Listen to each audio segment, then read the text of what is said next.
Thank you. Now to an alarming number, 100,000. That's how many Americans have died from drug overdoses in just 1 year. It's a record number, sparking concern right here in Metro Detroit. As 7 Action News reporter Jen Shantz finds out, this disturbing trend is impacting our emergency rooms. An ER doctor at Beaumont Health says the spike in overdoses he's seen is on par with the national numbers, up around 20% in just the last year. That also happens to be how much our state's overdose deaths have climbed.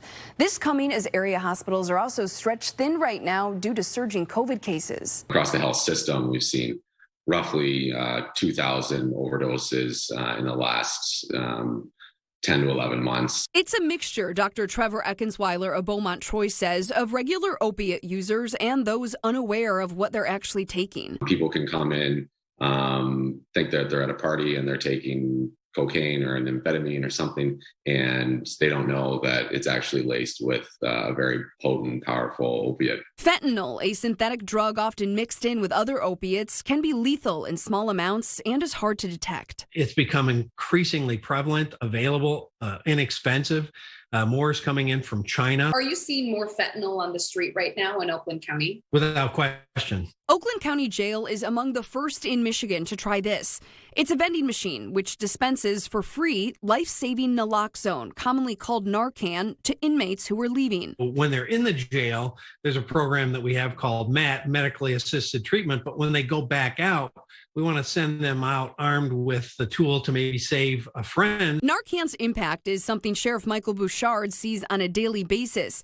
Just last week, his deputies revived 3 people in just 12 hours.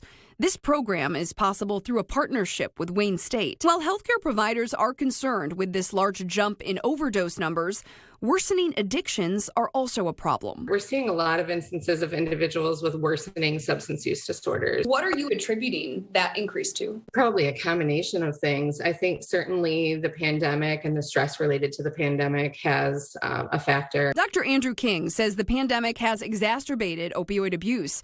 DMC seen more overdose cases in their emergency rooms for both opioids and alcohol.